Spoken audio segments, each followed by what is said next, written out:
നമുക്കിപ്പോൾ നിലവിൽ ഓപ്പൺ ചെയ്യാൻ സാധിക്കുന്ന സീറോ ബാലൻസ് അക്കൗണ്ടുകളെ പറ്റി നമ്മൾ ഇതിന് മുമ്പ് ഒരു വീഡിയോ ചെയ്തിരുന്നു. നമുക്കിപ്പോൾ ഒട്ടുമിക്ക പൊതുമേഖലാ ബാങ്കുകളിലും സീറോ ബാലൻസ് അക്കൗണ്ട് അവൈലബിൾ ആണ്. SBI ഉൾപ്പെടെ പല പൊതുമേഖലാ ബാങ്കുകളിലും നമ്മൾ മിനിമം ബാലൻസ് കീപ്പ് ചെയ്തില്ല എന്നുണ്ടെങ്കിൽ പെനാൽറ്റി ചാർജ് ഒന്നും എടുക്കുകയില്ല. പ്രൈവറ്റ് സെക്ടർ ബാങ്കുകൾ നോക്കിക്കഴിഞ്ഞാൽ നമുക്ക് ഫെഡറൽ ബാങ്കിൽ സെൽഫി അക്കൗണ്ട് അവൈലബിൾ ആണ്. അത് കൂടാതെ നമുക്ക് ഡിജിറ്റൽ ബാങ്കിങ് എന്ന രീതിയിൽ സീറോ ബാലൻസ് അക്കൗണ്ട് പ്രൊവൈഡ് ചെയ്യുന്ന രണ്ട് പ്രൊവൈഡേഴ്സ് ആണ്. ഒന്ന് കൊടക് AW1 മറ്റൊന്ന് സ്ലൈസ് സ്മോൾ ഫിനാൻസ് ബാങ്കിന്റെ സീറോ ബാലൻസ് അക്കൗണ്ടും. നിലവിൽ നമുക്ക് ഓപ്പൺ ചെയ്യാൻ സാധിക്കുന്ന സീറോ ബാലൻസ് അക്കൗണ്ടുകളെ പറ്റി ഡീറ്റെയിൽ ആയിട്ട് അറിയാനായിട്ട് ഇതിന് മുമ്പ് ചെയ്ത വീഡിയോ കാണുക. ലിങ്ക് ഐ ബട്ടണിൽ ആഡ് ചെയ്യാം. നിങ്ങളുടെ പ്രൈമറി ബാങ്ക് അക്കൗണ്ട് ആയിട്ട് ഒരു സീറോ ബാലൻസ് അക്കൗണ്ട് ആണ് നോക്കുന്നതെങ്കിൽ എപ്പോഴും ബെറ്റർ SBI പോലെ ഏതെങ്കിലും നിങ്ങളുടെ തൊട്ടടുത്ത് ബ്രാഞ്ച് ഉള്ള ഒരു നല്ലൊരു കൊമേഴ്ഷ്യൽ ബാങ്കിൽ അക്കൗണ്ട് ഓപ്പൺ ചെയ്യുന്നതാണ് എന്തുകൊണ്ടും നല്ലത്.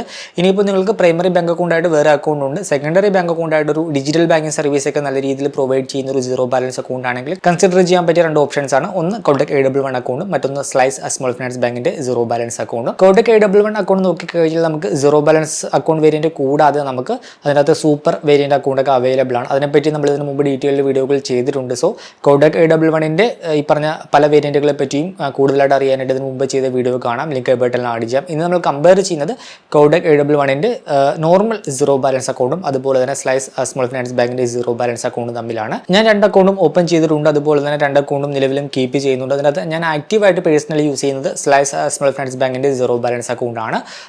ഞാൻ ഈ ഒരു വീഡിയോയിൽ കവർ ചെയ്യുന്നത് ഈ രണ്ട് അക്കൗണ്ടുകളിലും ഓഫർ ചെയ്യുന്ന പലിശ, അതുപോലെ തന്നെ അവരുടെ സർവീസ് ചാർജുകൾ, അതേപോലെ തന്നെ ഡെബിറ്റ് കാർഡുമായി ബന്ധപ്പെട്ട് വരുന്ന ചാർജുകൾ, പിന്നെ അവരുടെ മൊബൈൽ ആപ്പിന്റെ എക്സ്പീരിയൻസ്, അങ്ങനെയുള്ള കുറച്ച് കാര്യങ്ങളാണ്. അക്കൗണ്ട് ഓപ്പൺ ചെയ്യാൻ താല്പര്യമുള്ളവർക്ക് അക്കൗണ്ട് ഓപ്പൺ ചെയ്യാനുള്ള ലിങ്ക് ഞാൻ വീഡിയോക്ക് താഴെ നൽകുന്നുണ്ട്. Welcome to another video. വീഡിയോയിലേക്ക് കടക്കുന്ന മുമ്പ് വിവിധ ബാങ്ക് അക്കൗണ്ടുകളെ പറ്റിയും കാർഡുകളെ പറ്റിയും കൂടുതലായിട്ട് അറിയാനും അപ്ലൈ ചെയ്യാനും വിസിറ്റ് fino360.com, ആമസോൺ, ഫ്ലിപ്കാർട്ട് പോലുള്ള ഇ-കോമേഴ്സ് പ്ലാറ്റ്ഫോമുകളിൽ വരുന്ന ഓഫർ അപ്ഡേറ്റ് ടെലിഗ്രാമിൽ കിട്ടാനായിട്ട് ജോയിൻ എൻ്റെ offer telegram channel. Financial news update മലയാളത്തിൽ എല്ലാ ദിവസവും ടെലിഗ്രാം ചാനലിൽ അപ്ഡേറ്റ് ആയിട്ട് ലഭിക്കാനായിട്ട് join money Malayalam telegram channel. Link in below. ആദ്യം രണ്ട് സീറോ ബാലൻസ് അക്കൗണ്ടും ഓഫർ ചെയ്യുന്ന ബാങ്കുകളുടെ ഒരു ഓവർവ്യൂ നോക്കാം. ഒന്നാമത്തേത് കൊടക് AW1 ആണ്. രാജ്യത്തെ ഒരു മുൻനിര കൊമേഴ്ഷ്യൽ ബാങ്കാണ് കൊടക് മഹീന്ദ്ര ബാങ്ക്. കൊടക് മഹീന്ദ്ര ബാങ്കിന്റെ ഒരു ഡിജിറ്റൽ ബാങ്കിങ് സബ്സിഡറിയാണ് കൊടക് AW1. സോ നമുക്കവിടെ ഒരു വലിയൊരു കൊമേഴ്ഷ്യൽ ബാങ്കിന്റെ ഒരു സപ്പോർട്ട് അവിടെ വരുന്നുണ്ട്. പിന്നെ ഇവർ ഈ ഒരു കൊടക് AW1ലൂടെ പ്രധാനമായിട്ടും ഫോക്കസ് ചെയ്യുന്നത് അവർ ഡിജിറ്റൽ ബാങ്കിങ് സർവീസുകളാണ്. സോ ബ്രാഞ്ച് വഴിയുള്ള ട്രാൻസാക്ഷൻസ് ഒക്കെ ഇവിടെ ലിമിറ്റഡ് ആണ്. ബ്രാഞ്ച് വഴി നമുക്ക് ഒരു മാസം സൗജന്യമായിട്ട് ചെയ്യാൻ സാധിക്കുന്ന ട്രാൻസാക്ഷൻ നോക്കിക്കഴിഞ്ഞാൽ ഒരു ട്രാൻസാക്ഷൻ മാത്രമാണ്, അല്ലെങ്കിൽ 10,000 രൂപ വരെ വാല്യൂ. അതിന് മുകളിൽ പോയി കഴിഞ്ഞാൽ നമ്മൾ എക്സ്ട്രാ സർവീസ് ചാർജും കാര്യങ്ങളൊക്കെ കൊടുക്കണം. ഇനിയിപ്പോൾ കൂടുതലായിട്ട് ബ്രാഞ്ച് വഴിയുള്ള ഇടപാടുകൾ ഉണ്ടെങ്കിൽ നിങ്ങൾ ഈ ഒരു കൊടക് AW1ന്റെ കൂടിയ വേരിയൻറ്റ്, സൂപ്പർ വേരിയൻറ്റിലേക്കൊക്കെ അപ്ഗ്രേഡ് ചെയ്യേണ്ടതായിട്ട് വരും. അത് കൂടുതലായിട്ട് അറിയാനായിട്ട് മുമ്പ് ചെയ്ത വീഡിയോകൾ കാണാം. ഇനി സ്ലൈസ് സ്മോൾ ഫിനാൻസ് ബാങ്കിലേക്ക് വന്നു കഴിഞ്ഞാൽ സ്ലൈസ് ആദ്യം ഒരു ഫിൻടെക് കമ്പനിയായിരുന്നു. അതിനുശേഷം slice north east small finance ബാങ്കിനെ അവർ ഏറ്റെടുത്തു. അതിനുശേഷം അവർ റീബ്രാൻഡ് ചെയ്താണ് ഇപ്പോൾ സ്ലൈസ് സ്മോൾ ഫിനാൻസ് ബാങ്കായിട്ട് വന്നത്. അവർ പ്രധാനമായിട്ടും ഫോക്കസ് ചെയ്യുന്നത് ഡിജിറ്റൽ ബാങ്കിങ് സർവീസുകൾ തന്നെയാണ്. ഡിജിറ്റൽ ബാങ്ക് എന്നൊരു കൺസെപ്റ്റിലാണ് അവർ ഈ ഒരു അക്കൗണ്ട് അവർ അവതരിപ്പിച്ചിരിക്കുന്നത്. അതുകൊണ്ട് തന്നെ ബ്രാഞ്ചും കാര്യങ്ങളൊന്നും നമ്മൾ പ്രതീക്ഷിക്കേണ്ട. നമ്മുടെ കേരളത്തിൽ ഒരു ബ്രാഞ്ചും അവൈലബിൾ അല്ല. ബാംഗ്ലൂരാണ് ഇവരുടെ ഒരു ബ്രാഞ്ച് ഉള്ളത്. പിന്നെ നോർത്ത് ഈസ്റ്റ് സ്മോൾ ഫിനാൻസ് ബാങ്കിൻ്റെ ബ്രാഞ്ച് നമുക്ക് ആക്സസ് ചെയ്യാനായിട്ട് സാധിക്കും. പക്ഷേ അൺഫോർച്ചുനേറ്റ്ലി നമുക്ക് നമ്മുടെ ഏരിയയിലൊന്നുമില്ല. നോർത്ത് ഈസ്റ്റ് ഏരിയയിൽ മാത്രമാണ് ആ ബാങ്കിന് ബ്രാഞ്ചുകളും കാര്യങ്ങളൊക്കെ ഉള്ളത്. സോ ഈ ഒരു അക്കൗണ്ട് ഓപ്പൺ ചെയ്യുന്നവർ നോക്കേണ്ടത് നമുക്ക് കസ്റ്റമർ സപ്പോർട്ടും കാര്യങ്ങളൊക്കെ കംപ്ലീറ്റ്ലി ഓൺലൈൻ ആയിരിക്കും. നമുക്ക് ബ്രാഞ്ച് വഴി യാതൊരു ഇടപാട് നടത്താനായിട്ട് സാധിക്കില്ല. ഇനിയിപ്പോൾ നിങ്ങൾ ബാംഗ്ലൂരിലാണെങ്കിൽ നിങ്ങൾക്ക് ബ്രാഞ്ച് വഴി ഇടപാടും കാര്യങ്ങളൊക്കെ നടത്താം. നമുക്ക് ബ്രാഞ്ച് വഴിയുള്ള ഇടപാടുകൾ സൗജന്യമാണ്, അൺലിമിറ്റഡ് ആണ്. അതിനകത്ത് പ്രത്യേകിച്ച് റെസ്ട്രിക്ഷനോ കാര്യങ്ങളൊന്നും വരുന്നില്ല. ഇനി രണ്ട് അക്കൗണ്ട് തമ്മിലുള്ള കമ്പാരിസണിലേക്ക് പോയി കഴിഞ്ഞാൽ ഒന്നാമതായിട്ട് നമുക്ക് പലിശയുടെ കാര്യം നോക്കാം. പലിശ നോക്കിക്കഴിഞ്ഞാൽ കൊടക് AW1 അക്കൗണ്ട് ആണെങ്കിൽ നോർമൽ സേവിങ്സ് അക്കൗണ്ടിൽ കിട്ടുന്ന പലിശ നമുക്ക് RBI ഓഫർ ചെയ്യുന്ന റിപ്പോ റേറ്റിന്റെ 0.5% ഒക്കെ ആയിരിക്കും, 50% ഒക്കെ ആയിരിക്കും. നിലവിൽ നമുക്ക് സേവിങ്സ് അക്കൗണ്ടിൽ കിട്ടുന്ന പലിശ ആനുവലി 2.5% ഒക്കെയാണ്. നമുക്ക് ആ ഒരു പലിശ 3 മാസം കൂടുമ്പോഴൊക്കെ ആയിരിക്കും നമുക്ക് ക്രെഡിറ്റ് ചെയ്ത് കിട്ടുന്നത്. ഇനിയിപ്പോൾ നമുക്ക് കൂടുതൽ പലിശ വേണമെന്നുണ്ടെങ്കിൽ നമ്മൾ ആക്റ്റീവ് മണി എന്ന് പറഞ്ഞ ഫീച്ചറൊക്കെ ഉപയോഗിക്കണം. ഒരു എക്സസ് മണി വന്നു കഴിഞ്ഞാൽ ഓട്ടോമാറ്റിക്കായിട്ട് FDയിലേക്ക് പോയിട്ട് നമുക്ക് FDയിൽ നിന്ന് കിട്ടുന്ന കൂടുതൽ പലിശ കിട്ടും. സോ അങ്ങനെയുള്ള ഫീച്ചേഴ്സും കാര്യങ്ങളൊക്കെ നമ്മൾ ഉപയോഗിക്കേണ്ടതായിട്ട് വരും.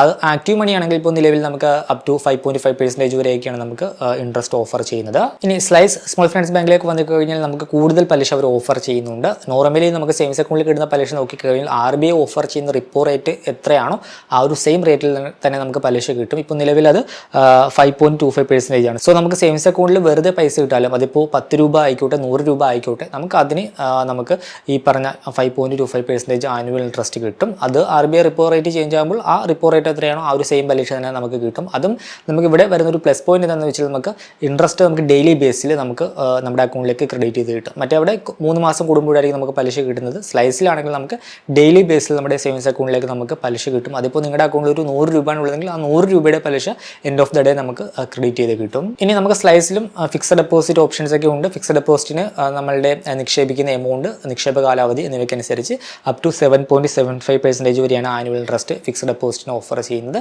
പിന്നെ സേഫ്റ്റിയിലേക്ക് വന്നു കഴിഞ്ഞാൽ സ്ലൈസ് സ്മോൾ ഫിനാൻസ് ബാങ്ക് ആണെങ്കിലും ഇനിയിപ്പോൾ കൊടക് എഡബിൾ അക്കൗണ്ട് ആണെങ്കിലും നമുക്ക് സാധാരണ ബാങ്കുകളിലൊക്കെ കിട്ടുന്ന പോലെ അപ് ടു 5 ലക്ഷം രൂപ വരെയുള്ള ഡെപ്പോസിറ്റിന് നമുക്ക് DSCGCയുടെ ഇൻഷുറൻസ് പരിരക്ഷ ലഭ്യമാണ്. ബാങ്ക് തകർന്ന് ലിക്വിഡിറ്റിയിലേക്ക് നീക്കി കഴിഞ്ഞാൽ 5 ലക്ഷം രൂപ വരെയുള്ള എമൗണ്ട് നമുക്ക് ഇൻഷുറൻസിലൂടെ നമുക്ക് തിരികെ ലഭിക്കും. ഇനി 2 അക്കൗണ്ടിന് ചാർജുകൾ നോക്കിക്കഴിഞ്ഞാൽ 2 അക്കൗണ്ടും സീറോ ബാലൻസ് അക്കൗണ്ടാണ്. നമ്മൾ ഇത്ര രൂപ മിനിമം ബാലൻസ് കീപ്പ് ചെയ്യണം അങ്ങനെയുള്ള ഒരു കാര്യവും വരുന്നില്ല. സീറോ ബാലൻസ് അക്കൗണ്ടാണ്. ഇനി മറ്റു ചാർജുകളിലേക്ക് പോയി കഴിഞ്ഞാൽ ആദ്യം കൊടക് A11 അക്കൗണ്ട് നോക്കാം. ഒന്നാമത്തെ ഒരു ചാർജ് അക്കൗണ്ട് ഓപ്പണിംഗ് ചാർജാണ്. നമ്മൾ അക്കൗണ്ട് ഓപ്പൺ ചെയ്യുമ്പോൾ ഇനിഷ്യൽ ഡെപ്പോസിറ്റ് ആയിട്ട് നമ്മൾ 2500 രൂപ ഡെപ്പോസിറ്റ് ചെയ്യണം. അത് നമ്മൾ അക്കൗണ്ട് ഓപ്പൺ ചെയ്ത ശേഷം നമുക്ക് ഉപയോഗിക്കാനായിട്ട് സാധിക്കും. പിന്നെ വരുന്ന മറ്റൊരു ചാർജ് വിർച്വൽ ഡെബിറ്റ് കാർഡ്, അതും ചാർജബിൾ ആണ്. നമ്മൾ വിർച്വൽ ഡെബിറ്റ് കാർഡ് എടുക്കുവാൻ നേരത്ത് 49 രൂപ പ്ലസ് GST ചാർജ് വരും. ആ വൺ ടൈം ചാർജാണ്. പിന്നെ അതിന് ആനുവൽ ചാർജ് ഒന്നും വരുന്നില്ല. പിന്നെ ഫിസിക്കൽ ഡെബിറ്റ് കാർഡ് വേണമെങ്കിൽ അതും ചാർജബിൾ ആണ്. 399 രൂപയാണ് ഫിസിക്കൽ ഡെബിറ്റ് കാർഡിൻ്റെ ജോയിനിങ് ഫീസും ആനുവൽ ഫീസും വരുന്നത്. പിന്നെ നമുക്ക് ചെക്ക് ബുക്ക് അവൈലബിൾ ആണ്. റിക്വസ്റ്റ് ചെയ്ത് കഴിഞ്ഞാൽ കിട്ടും. അതിൻ്റെ ചാർജ് നോക്കിക്കഴിഞ്ഞാൽ 50 ലീവ്സ് അടങ്ങിയ ബുക്ക് ആണെങ്കിൽ 250 രൂപ പ്ലസ് GSTയും 25 ലീവ്സ് ആണെങ്കിൽ 125 രൂപ പ്ലസ് GSTയും വരും. പിന്നെ നമ്മൾ മൊബൈൽ ആപ്പ് വഴി അല്ലെങ്കിൽ നെറ്റ് ബാങ്കിങ് വഴിയുള്ള RTGS, NEFT അതുപോലെ തന്നെ IMPS ട്രാൻസാക്ഷനുകൾ സൗജന്യമാണ്. ബ്രാഞ്ച് വഴിയുള്ള ട്രാൻസാക്ഷൻ നോക്കിക്കഴിഞ്ഞാൽ നമുക്ക് ചാർജബിൾ ആണ് NEFT ട്രാൻസാക്ഷനൊക്കെ. ഇനിയിപ്പോൾ ബ്രാഞ്ച് വഴിയുള്ള ക്യാഷ് വിഡ്രോവൽ അതുപോലെ തന്നെ ക്യാഷ് ഡെപ്പോസിറ്റ് നോക്കിക്കഴിഞ്ഞാൽ ഈ ഒരു സീറോ ബാലൻസ് അക്കൗണ്ടിൽ ഒരു മാസം ഒരു ട്രാൻസാക്ഷൻ ഇല്ലെങ്കിൽ വാല്യൂ അപ് ടു 10,000 രൂപ വരെയാണ് സൗജന്യമായുള്ളത്. അത് കഴിഞ്ഞ് കഴിഞ്ഞാൽ ഓരോ 1000 രൂപക്കും 5 രൂപ, മിനിമം 150 രൂപ സർവീസ് ചാർജ് ആയിട്ട് ഈടാക്കും. ഇനി ATM റിലേറ്റഡ് ട്രാൻസാക്ഷൻ ചാർജ് നോക്കിക്കഴിഞ്ഞാൽ നമുക്ക് കൊടക് മഹീന്ദ്ര ബാങ്കിൻ്റെ ATM വഴി ഒരു മാസം 5 ട്രാൻസാക്ഷൻ സൗജന്യമായിട്ട് ചെയ്യാം. ഇനിയിപ്പോൾ അതർ ബാങ്കിൻ്റെ ATM ആണെങ്കിൽ മെട്രോ ഏരിയയിൽ നമുക്ക് 3 ട്രാൻസാക്ഷനും നോൺ മെട്രോ ഏരിയയിൽ 5 ട്രാൻസാക്ഷനും സൗജന്യമായിട്ട് ചെയ്യാം. ഇത് കഴിഞ്ഞ് കഴിഞ്ഞാൽ ഫൈനാൻഷ്യൽ ട്രാൻസാക്ഷൻ ഓരോ ട്രാൻസാക്ഷനും 23 രൂപ പ്ലസ് GSTയും, നോൺ ഫൈനാൻഷ്യൽ ട്രാൻസാക്ഷൻ ആണെങ്കിൽ ഓരോ ട്രാൻസാക്ഷനും 10 രൂപ പ്ലസ് GSTയും സർവീസ് ചാർജ് ആയിട്ട് ഈടാക്കും. ഇനി അലർട്ട് ചാർജ് നോക്കിക്കഴിഞ്ഞാൽ ഇമെയിൽ അലർട്ട് സൗജന്യമാണ്. SMS അലർട്ട് നോക്കിക്കഴിഞ്ഞാൽ ഒരു മാസം 30 SMS സൗജന്യമാണ്. അത് കഴിഞ്ഞ് കഴിഞ്ഞാൽ നമ്മുടെ അക്കൗണ്ടിലെ ക്യുമുലേറ്റീവ് ഡെപ്പോസിറ്റ് 5000 രൂപയ്ക്ക് മുകളിൽ ഉണ്ടെങ്കിൽ ചാർജ് ഇല്ല. 5000 രൂപയിൽ താഴെയാണെങ്കിൽ ഓരോ SMS-നും 15 പൈസ ചാർജ് ഈടാക്കും. ഇനിയിപ്പോൾ പാസ്ബുക്ക് നോക്കിക്കഴിഞ്ഞാൽ പാസ്ബുക്ക് സൗജന്യമാണ്. പക്ഷേ കൊറിയർ ചാർജ് ആയിട്ട് 35 രൂപ ചാർജ് ഈടാക്കും. ഇനി സ്ലൈസ് സ്മോൾ ഫിനാൻസ് ബാങ്കിലേക്ക് വന്നു കഴിഞ്ഞാൽ നമുക്ക് അതിന് ഇനിഷ്യൽ ഡെപ്പോസിറ്റോ കാര്യങ്ങളോ ഒന്നും വരുന്നില്ല. പ്യുവർലി സീറോ ബാലൻസ് അക്കൗണ്ടാണ്. അക്കൗണ്ട് ഓപ്പൺ ചെയ്യുമ്പോൾ ഇത്ര രൂപ ഡെപ്പോസിറ്റ് ചെയ്യണം എന്നുള്ള കണ്ടീഷനോ കാര്യങ്ങളോ ഒന്നുമില്ല. പിന്നെ ഇതിനകത്ത് വിർച്വൽ ഡെബിറ്റ് കാർഡ് സൗജന്യമാണ്. ഫിസിക്കൽ ഡെബിറ്റ് കാർഡ് വേണമെങ്കിൽ അതിന് ഒരു ഇനിഷ്യൽ ആ ഒരു ഇഷ്യൂൻസ് ഫീസ് മാത്രം കൊടുത്താൽ മതി. 299 രൂപയാണ് ഇൻക്ലൂഡിങ് GST വരുന്ന ചാർജ്. പിന്നെ ആനുവൽ റിന്യൂവൽ ചാർജോ കാര്യങ്ങളൊന്നും വരുന്നില്ല. പിന്നെ സ്ലൈസ് അക്കൗണ്ടിൽ ഇമെയിൽ അലർട്ട് ആണെങ്കിലും SMS അലർട്ട് ആണെങ്കിലും സൗജന്യമാണ്. അലർട്ട് ചാർജ് വരുന്നില്ല. അതുപോലെ തന്നെ ട്രാൻസാക്ഷൻ നോക്കിക്കഴിഞ്ഞാൽ മൊബൈൽ ആപ്പ് വഴിയുള്ള NEFT, RTGS, IMPS ട്രാൻസാക്ഷനുകൾ സൗജന്യമാണ്. ഇനി ATM റിലേറ്റഡ് ചാർജ് നോക്കിക്കഴിഞ്ഞാൽ സ്ലൈസ് സ്മോൾ ഫിനാൻസ് ബാങ്കിൻ്റെ ATM വഴി ഒരു മാസം 5 ട്രാൻസാക്ഷൻ സൗജന്യമായിട്ട് ചെയ്യാം. അതർ ബാങ്കിൻ്റെ ATM ആണെങ്കിൽ മെട്രോ ഏരിയയിൽ 3ഉം നോൺ മെട്രോ ഏരിയയിൽ 5 ട്രാൻസാക്ഷനും സൗജന്യമായിട്ട് ചെയ്യാം. അത് കഴിഞ്ഞ് കഴിഞ്ഞാൽ വരുന്ന charge including GST financial transaction 27 രൂപയും നോൺ ഫൈനാൻഷ്യൽ ട്രാൻസാക്ഷൻ ആണെങ്കിൽ 10 രൂപയുമാണ് ചാർജ് ഈടാക്കുന്നത്. ഇനിയിപ്പോൾ ചെക്ക് ബുക്ക് നോക്കിക്കഴിഞ്ഞാൽ റിക്വസ്റ്റ് ചെയ്ത് കഴിഞ്ഞാൽ കിട്ടും. 10 ലീവ്സിന് 100 രൂപയും 25 ലീവ്സിന് 150 രൂപയാണ് ഇൻക്ലൂഡിങ് GST വരുന്ന ചാർജ്. പിന്നെ നമുക്ക് ബ്രാഞ്ച് ഉണ്ടെങ്കിൽ, ബ്രാഞ്ച് തൊട്ടടുത്തുണ്ടെങ്കിൽ, ഇപ്പോൾ ബാംഗ്ലൂർ ഉണ്ട്, അപ്പോൾ ബ്രാഞ്ച് വഴിയുള്ള ക്യാഷ് വിഡ്രോവലും ക്യാഷ് ഡെപ്പോസിറ്റും സൗജന്യമാണ്. അതിന് പ്രത്യേകിച്ച് റെസ്ട്രിക്ഷനോ കാര്യങ്ങളോ ഒന്നും വരുന്നില്ല. പക്ഷേ നമുക്ക് കേരളത്തിൽ ഇവർക്ക് ബ്രാഞ്ചോ കാര്യങ്ങളോ ഒന്നുമില്ല. സോ ഇതൊക്കെയാണ് 2 അക്കൗണ്ടുകളുമായി ബന്ധപ്പെട്ട് വരുന്ന പ്രധാനപ്പെട്ട സർവീസ് ചാർജുകൾ. ചാർജിൻ്റെ കാര്യത്തിൽ കൂടുതൽ transparent slice small finance bank ആണ്. ഇപ്പോൾ യൂണിക് ഫീച്ചേഴ്സ് നോക്കിക്കഴിഞ്ഞാൽ കൊടക് A11 നമുക്ക് ആക്റ്റീവ് മണി എന്ന് പറഞ്ഞൊരു ഫീച്ചർ ഉണ്ട്. ഒരു എക്സസ് എമൗണ്ട് വന്നു കഴിഞ്ഞാൽ അത് ഓട്ടോമാറ്റിക്കായിട്ട് FD ആയിട്ട് പോവുകയും നമുക്ക് അതിൽ നിന്നും FDയുടെ പലിശ കിട്ടുകയും ചെയ്യും. സ്ലൈസിലേക്ക് വന്നു കഴിഞ്ഞാൽ നമുക്ക് ഡെയിലി ബേസിൽ നമുക്ക് സേവിങ്സ് അക്കൗണ്ടിൽ നമുക്ക് പലിശ കിട്ടും. അത് RBIയുടെ റിപ്പോ റേറ്റ് എത്രയാണോ ആ ഒരു സെയിം ഇൻട്രസ്റ്റിൽ തന്നെ നമുക്ക് പലിശ കിട്ടുകയും ചെയ്യും. ഇതാണ് സ്ലൈസിൻ്റെ മൊബൈൽ ആപ്പ്. സ്ലൈസിൻ്റെ മൊബൈൽ ആപ്പിൻ്റെ ഹോം പേജ് ആണിത്.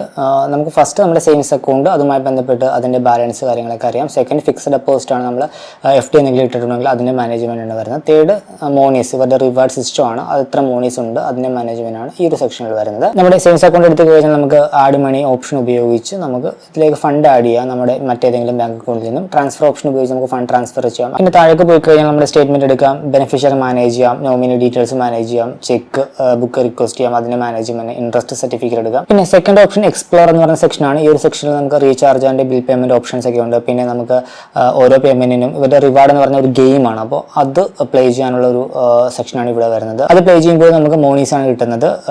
ഒരു മോണി എന്ന് പറയുന്നത് 0.010 പൈസയാണ്. പിന്നെ നമുക്ക് നമ്മുടെ ഓരോ മാസത്തെ സ്പെൻഡ് നമുക്ക് അനലൈസ് ചെയ്യാം. പിന്നെ നമുക്ക് നമ്മുടെ ക്രെഡിറ്റ് സ്കോർ അറിയാം. പിന്നെ നമ്മൾ ഓട്ടോ പേ എന്തെങ്കിലും സെറ്റ് ചെയ്തിട്ടുണ്ടെങ്കിൽ അതിനെ മാനേജ്മെന്റ് ആണ് വരുന്നത്. ഇത് ക്ലിക്ക് ചെയ്ത് പിടിച്ചുകൊണ്ടിരുന്നാൽ സ്കാനർ ഓപ്പൺ ആയിട്ട് വരും. അതുവഴി നമുക്ക് സ്കാൻ ആൻഡ് പേ ചെയ്യാം. നമുക്ക് ടോപ്പിലായിട്ടാണ് ആണ് എമൗണ്ട് എൻ്റർ ചെയ്യാനുള്ള ഒരു ഓപ്ഷൻ. പിന്നെ നമുക്ക് ട്രാൻസ്ഫർ ഓപ്ഷൻ ഉപയോഗിച്ച് ഫണ്ട് ട്രാൻസ്ഫർ ചെയ്യാം. ജസ്റ്റ് എമൗണ്ട് എൻ്റർ ചെയ്യുക, ട്രാൻസ്ഫർ ആണോ റിസീവ് ആണോ എന്ന് ക്ലിക്ക് ചെയ്ത് ആ രീതിയിൽ നമുക്ക് UPI വഴി ഫണ്ട് ട്രാൻസ്ഫറും റിസീവും ചെയ്യാം. പിന്നെ നെക്സ്റ്റ് സെക്ഷൻ നമുക്ക് നമ്മുടെ ക്രെഡിറ്റ് കാർഡ് മാനേജ്മെന്റ് ആണ്. നമുക്ക് ഇവരുടെ സൂപ്പർ കാർഡ് എടുത്തിട്ടുണ്ടെങ്കിൽ അതിൻ്റെ മാനേജ്മെന്റ് ആണ് ഇവിടെ വരുന്നത്. നമുക്ക് നമ്മളുടെ ടോട്ടൽ ഔട്ട്സ്റ്റാൻഡിങ് എമൗണ്ട്, അതുപോലെ തന്നെ നമുക്ക് ആക്റ്റീവ് സ്പാർക്ക് എന്ന് പറഞ്ഞ ബ്രാൻഡ് ഓഫേഴ്സ് ഉണ്ട്, അതിൻ്റെ ഇൻഫർമേഷൻസ്, നമ്മൾ എന്തെങ്കിലും EMI സെറ്റ് ചെയ്തിട്ടുണ്ടെങ്കിൽ അതിൻ്റെ മാനേജ്മെന്റ്, ഓട്ടോ പേ എന്തെങ്കിലും സെറ്റ് ചെയ്തിട്ടുണ്ടെങ്കിൽ അത് സ്റ്റേറ്റ്മെന്റ്, പിന്നെ മുൻപത്തെ റീപേയ്മെന്റ് ഹിസ്റ്ററി, അങ്ങനെ ക്രെഡിറ്റ് കാർഡിൻ്റെ മാനേജ്മെന്റ് ആണ് ഈ ഒരു സെക്ഷൻ. ലാസ്റ്റ് ആൻഡ് ഫൈനൽ നമ്മളുടെ ആക്ടിവിറ്റി ആണ്, നമ്മൾ നടത്തിയിട്ടുള്ള ട്രാൻസാക്ഷൻസ്, അതൊക്കെ നമുക്ക് ഇവിടെ കാണാനായിട്ട് സാധിക്കും. അത് നമ്മുടെ സേവിങ്സ് അക്കൗണ്ടിൻ്റെയും വരും, അതുപോലെ തന്നെ നമ്മളുടെ ക്രെഡിറ്റ് കാർഡ് ഉണ്ടെങ്കിൽ അതിൻ്റെയും വരും. പിന്നെ ഇവിടെ നമുക്ക് ഏപ്രിൽ സേവിങ്സ് ഇൻട്രസ്റ്റ് എന്ന് പറഞ്ഞ് കാണാം. ഇതാണ് ഡെയിലി ബേസിൽ നമുക്ക് കിട്ടുന്ന ഇൻട്രസ്റ്റ് എന്ന് പറയുന്നത്. ഇപ്പോൾ ഈ ഒരു ഏപ്രിൽ മാസത്തിൽ ഇതുവരെ എനിക്ക് 347 രൂപയാണ് ഇൻട്രസ്റ്റ് ആയിട്ട് കിട്ടിയിരിക്കുന്നത്. അത് ക്ലിക്ക് ചെയ്ത് കഴിഞ്ഞാൽ ഓരോ ദിവസത്തെയും ക്രെഡിറ്റ് കാണാം. 25, 24 ഏപ്രിൽ, 23 ഏപ്രിൽ, അങ്ങനെ ഓരോ ദിവസവും ഇൻട്രസ്റ്റ് ക്രെഡിറ്റ് ആയിരിക്കും നിങ്ങൾക്ക് കാണാനായിട്ട് സാധിക്കും. സോ ഈ രീതിയിൽ ഡേ ബേസിൽ നമുക്ക് എൻഡ് ഓഫ് ദ ഡേ നമ്മുടെ അക്കൗണ്ടിൽ എത്ര രൂപ ബാലൻസ് ഉണ്ടോ അതിന് നമുക്ക് ഇൻട്രസ്റ്റ് നമുക്ക് എല്ലാ ദിവസവും ക്രെഡിറ്റ് ചെയ്ത് കിട്ടും. ഇതാണ് കൊഡക് AW1ന്റെ മൊബൈൽ ആപ്പ്. നമ്മുടെ ബാങ്ക് അക്കൗണ്ടിന്റെ ബാലൻസും കാര്യങ്ങളൊക്കെ ഇവിടെ അറിയാം. താഴെ മുമ്പിൽ ഡെബിറ്റ് കാർഡ് മാനേജ്മെന്റ് വരും, പിന്നെ fund transfer option, scan and pay option, recharge and bill payment option, ആ ഒരു സെക്ഷനാണ് വരുന്നത്. പിന്നെ നമുക്ക് കോൺടാക്ട് സെലക്ട് ചെയ്ത് പേയ്മെന്റ് ചെയ്യാം. ക്യാഷ് ബാക്കിന്റെ സെക്ഷൻ ഇവിടെയാണ്. ഓരോരോ മൈൽ സ്റ്റോൺ ഉണ്ട്, അതിന് നമുക്ക് ക്യാഷ് ബാക്ക് കിട്ടും. പിന്നെ നമ്മൾ റീസെന്റ് ആയിട്ട് നടത്തിയ ട്രാൻസാക്ഷൻ ഹിസ്റ്ററി ഒക്കെ ഇവിടെ കാണാം. പിന്നെ AW1 സൂപ്പർ അക്കൗണ്ടിലേക്ക് അപ്ഗ്രേഡ് ചെയ്യാനുള്ള option, account statement, check book, passbook order ചെയ്യാനുള്ള ഒരു ഓപ്ഷൻ, ഡിജിറ്റൽ പാസ്ബുക്ക്, അങ്ങനെയുള്ള ഓപ്ഷൻസ് ഒക്കെ നമുക്ക് ഈ ഒരു ആപ്പിൽ ലഭ്യമാണ്. പിന്നെ നമുക്ക് FD, അതുപോലെ തന്നെ RD management, QR code scanner, പിന്നെ ഇൻവെസ്റ്റ് എന്ന് പറയുന്ന ഓപ്ഷൻ ഉപയോഗിച്ച് നമുക്ക് മ്യൂച്വൽ ഫണ്ടുകളിലൊക്കെ ഇൻവെസ്റ്റ് ചെയ്യാം, അതിന്റെ പോർട്ട്ഫോളിയോ മാനേജ്മെന്റ്, അങ്ങനെയുള്ള ഓപ്ഷൻസ് ഒക്കെ നമുക്ക് ഈ ഒരു AW1 ആപ്പിലുണ്ട്. പിന്നെ AW1 ക്രെഡിറ്റ് കാർഡ് എടുത്തിട്ടുണ്ടെങ്കിൽ അതിന്റെ മാനേജ്മെന്റ്, പിന്നെ ലോൺ എടുത്തിട്ടുണ്ടെങ്കിൽ അതിന്റെ മാനേജ്മെന്റ്, അങ്ങനെയുള്ള പല കാറ്റഗറീസ് നമുക്ക് ഈ ഒരു AW1 ആപ്പിൽ കാണുവാനായിട്ട് സാധിക്കും. സോ ഇതാണ് കൊഡക് AW1ന്റെ ആ ഒരു മൊബൈൽ ആപ്പ് എന്ന് പറയുന്നത്. ഇതിൽ എന്റെ പേഴ്സണൽ ഫേവറേറ്റ് എന്ന് പറയുന്നത് സ്ലൈസിന്റെ ആപ്പാണ്. എനിക്ക് കംഫർട്ടബിൾ ആയിട്ട് തോന്നിയത് ആ ഒരു ആപ്പാണ്. നിങ്ങളുടെ ഫേവറേറ്റ് ഏതാണെന്ന് ജസ്റ്റ് ഒന്ന് കമന്റ് ചെയ്യുക. സോ രണ്ട് അക്കൗണ്ടുകളെ പറ്റിയും ഒരു ഐഡിയ നിങ്ങൾക്ക് കിട്ടിയെന്ന് കരുതുന്നു. ഇതിൽ നമുക്ക് തൊട്ടടുത്ത് ബ്രാഞ്ചും കാര്യങ്ങളൊക്കെ ഉണ്ടാവുന്നത് കൊഡക് AW1 സോ നിങ്ങൾക്ക് ബ്രാഞ്ച് സപ്പോർട്ട് വേണമെന്നുണ്ടെങ്കിൽ ആ ഒരു അക്കൗണ്ട് കൺസിഡർ ചെയ്യാം. ഇനിയിപ്പോൾ ബ്രാഞ്ച് ഒന്നും നിങ്ങൾക്ക് ആവശ്യമൊന്നുമില്ല, നിങ്ങൾക്ക് ഓൺലൈൻ സപ്പോർട്ട് ആണെങ്കിലും ഓക്കെ ആണ് എന്നുണ്ടെങ്കിൽ നിങ്ങൾക്ക് സ്ലൈസിൻ്റെ അക്കൗണ്ട് കൺസിഡർ ചെയ്യാം. രണ്ട് അക്കൗണ്ട് ആണെങ്കിലും ഞാൻ പേഴ്സണലി സജസ്റ്റ് ചെയ്യുന്നത് ഒരിക്കലും പ്രൈമറി അക്കൗണ്ടായിട്ട് ഓപ്പൺ ചെയ്യാതിരിക്കുക. പ്രൈമറി ബാങ്ക് അക്കൗണ്ട് എപ്പോഴും നല്ലൊരു തൊട്ടടുത്ത് ബ്രാഞ്ചുള്ള ഒരു കൊമേഴ്ഷ്യൽ ബാങ്കിൽ തന്നെ ഓപ്പൺ ചെയ്യുക. ഇത് നമുക്ക് റിസ്ക് എടുക്കാൻ സാധിക്കുന്ന എമൗണ്ടും കാര്യങ്ങളൊക്കെ വെച്ചുകൊണ്ട് ഡേ ടു ഡേ ട്രാൻസാക്ഷൻ ഒക്കെ നടത്താനായിട്ട് വേണമെങ്കിൽ കൺസിഡർ ചെയ്യാം. ഈ രണ്ട് അക്കൗണ്ടുകളിലും എൻ്റെ personal favourite slice small finance bank account ആണ്. ഞാൻ നിലവിൽ ഇതുവരെ ഉപയോഗിച്ചിട്ടും പ്രത്യേകിച്ച് പ്രശ്നങ്ങളോ കാര്യങ്ങളോ ഒന്നുമില്ല. ഇതുവരെ ഓക്കെയാണ്. ഇനി ഫ്യൂച്ചറിൽ എന്തെങ്കിലും പ്രശ്നം വന്നു കഴിഞ്ഞാൽ ഞാൻ അപ്ഡേറ്റ് ചെയ്യാം. ഈ ഒരു വീഡിയോ ഇഷ്ടമായെന്ന് കരുതുന്നു. മറ്റൊരു വീഡിയോയിൽ മറ്റൊരു ടോപ്പിക്കുമായി കണ്ടുമുട്ടാമെന്ന പ്രതീക്ഷയോടുകൂടി